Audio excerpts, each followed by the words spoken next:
울산 선생님 임유재입니다. 오늘은 초등학교, 중학교, 고등학교는 물질의 분리에 대해서 같이 공부를 하는 시간을 좀 갖도록 하겠습니다. 자, 물질 분리가 나올 때 크게 두 가지로 순물질과 혼합물로 나눕니다. 순물질.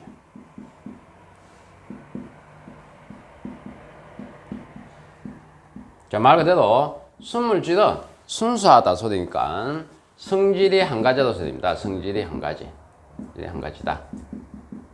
반면에 혼합물은 이것저것 섞여 있다 소리예요. 그걸로 인해 가지고 섞여 있는 만큼 성질을 갖게 되겠죠. 그래서 성질이 두 가지 이상이다.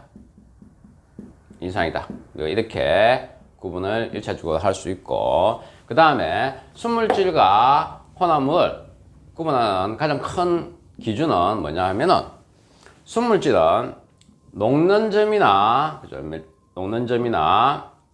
끓는 점이 얘는 일정합니다. 녹는 끓는 점이 순물질은 일정하고, 그렇다면은 혼합물은 일정하지 않다 소리죠. 일정하지 않다. 자, 이게 어떤 의미를 갖고 있냐면 이렇습니다. 자, 지금 여기에 물이 있다 칠까요? 물이 있다 소리는 물에 성질 띠는 알갱이들이 있다 소리입니다. 물에 성질 띠는 알갱이들이 있는데, 자, 액체든 기체든 고체든 이 알갱이들은 에너지를 갖고 있습니다. 고체일 때는 그래서 에너지를 갖고 있기 때문에 진동 운동을 하게 되는 거고, 액체는 진동과 회전 운동을 하게 되는 거죠. 그러다 보니까 이 알갱이들마다 사실은 갖고 있는 값이 조금 차이가 생길 건데, 이 표면에 있는 알갱이가 자기들 간의 인력을 끊고 도망가는 현상은 우리가 정발 이야기합니다. 정발 이야기 하는데, 여기에 가열해주면은 열 에너지가 공급되는 거죠. 열 에너지가 공급되면 해가지고 내부에 있는 알갱이들이 물 분자가 에너지를 많게 되는 겁니다. 그렇다면은 주변에 있는 에너지마저 다 끊고 도망갈 수 있는데, 이것을 우리는 끓음이다 라고 이야기하죠. 끓음이다. 이렇게 이야기하게 된 겁니다. 근데 여기에 만약에 순수한 용매가 아니고 비휘발성 용질이 소금이 녹아 있다든지 설탕이 녹아 있다든지 그렇게 용질들이 군데 듬성듬성 이렇게 녹아 있으면은 녹은 알갱이가 많으면 많을수록 물 분자가 도망가기가 힘들죠. 힘들면 해가지고 끓는 점이 일정하지 않게 되는 겁니다. 그래서 여러분들 중학교 또는 고등학교 과정에 보면은 이런 그래프를 볼 수 있을 겁니다. 그래프를 이렇게 보면은 항상 X축은 실험자가 의도적으로 조작하는 조작 변이가 되는데, 내가 가열 시간을 지금 달리하면서 온도를 측정합니다. 온도. 자, Y축은 항상 결과값이 나와야 돼요. 그렇다면은 상태 변화 그래프를 그리면은 이런 형태가 그래프가 나올 겁니다. 그건 순수한 물만 있다면은 어는 점 0도씨, 끓는 점 100도씨로 일정해야 됩니다. 하지만 여기에 다른 비휘발성 용질이 섞여 있으면 결론적으로 이 끓는 거, 알갱이들이 도망가는 것도 방해를 받다 보니까 실제로 끓는 점이 일정하지 않죠. 일정한 게 아니고, 그죠? 일정하지 않게 되고, 즉 어는 것 역시 마찬가지입니다. 액체가 고체도 존재해야 되는데 마찬가지로 용질이 섞여 있는 만큼 방해받기 때문에 역시 어는 점도 이런 형태가 되겠죠. 이런 형태. 일정하지 않고, 얘도 끓는 점도 일정하지 않고, 이런 형태의 어떤 그래프 곡선을 볼 수 있을 겁니다. 자, 그럼 다시 이제 여기 가서 자, 순물질은 다시 호돈성 물질과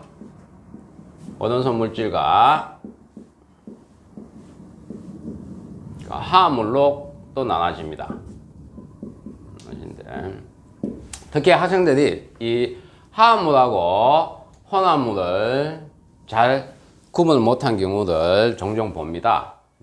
혼합물은 그냥 섞여 있는 거고, 화합물은 성질의 한 가지인 순물질입니다.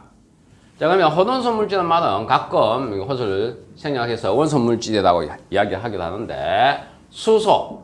자, 수소는 분자식이 H2입니다. 원소의 종류가 한 가지죠. 한 가지 원소죠. 산소. 마찬가지로 원소의 종류가 분자식이 O2입니다.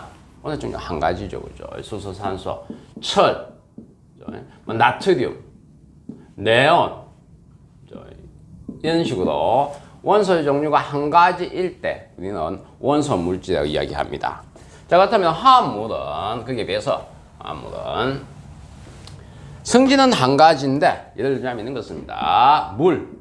자, 물의 분자식은 H2O입니다.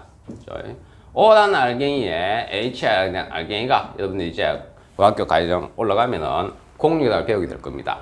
그래서 N한 원자와 O란 원자가 공유가 합되어서 H2O로 존재하는데 이때 성질은 한 가지죠. 하지만 그 안을 들여다보면 원소의 종류가 한 가지가 아니죠. 이런 것들을 우리는 화합물이다. 즉 H2O는 결론적으로 수소와 산소가 화학결합에 의해서 만들어지는 하나의 성질 띠는 화합물이거든요.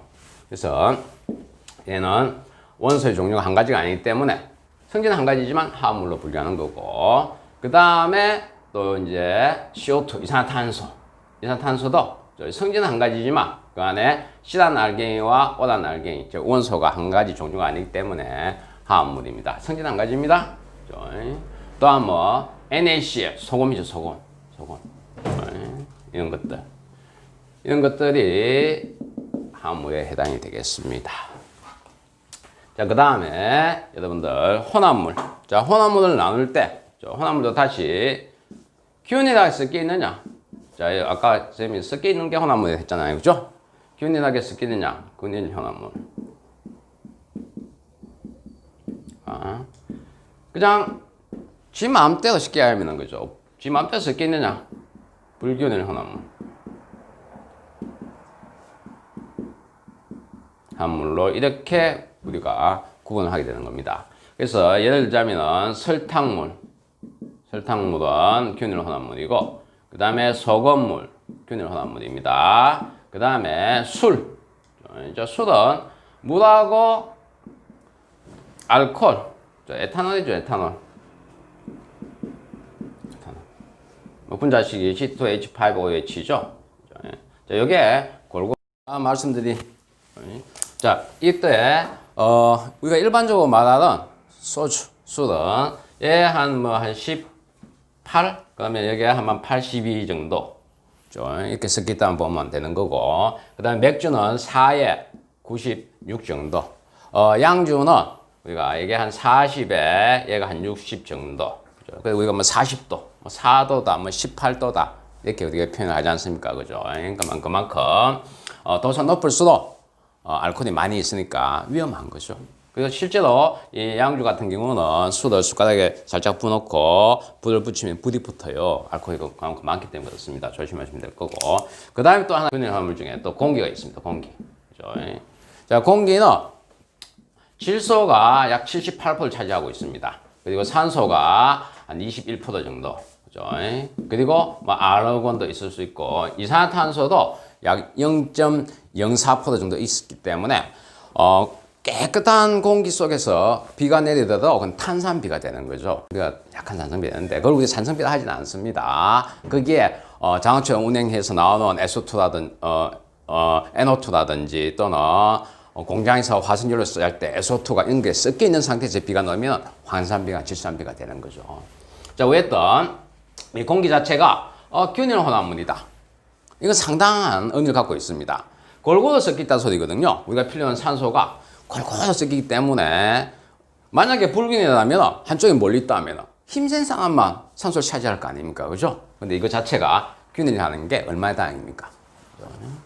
그 다음에 불균일 혼합물, 뭐 예를 들자면 흙탕물. 흙하고 물하고 지금 아무데나 섞이는 거죠? 그 다음에 우유.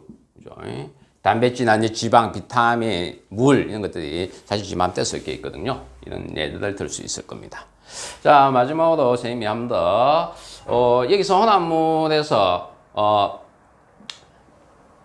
녹는 점이나 끓는 점이 일정하지 않은 이유는 그 용매의 용질이 얼마만큼 섞이냐에 따라서 달라지는 거예요. 자, 이러한 성질을 이용해서 우리는 자동차의 부동에 물에다가 에틸렌 글리콜을 섞어놓은 거거든요. 그걸로 인해 가지고 물이 0도에서 뜨는 게 아니고 에틸렌 글리콜이 섞여 있으니까 마이너스 뭐 한 3, 40도에서도 자동차 속에 그 물들이 얼지 않는 거죠. 그래서 부동을 넣는 거고, 그 다음에 눈이 왔을 때 겨울철에 소금이나 이마칼슘 뿌리는 이유가 마찬가지죠. 얼지 않도록 뿌려주는 거죠. 자, 여러분들이 이렇게 정리를 해놓으면 초등학교, 중학교, 고등학교 화학 공부하는데 많은 도움이 되리라 생각합니다. 예, 이상입니다.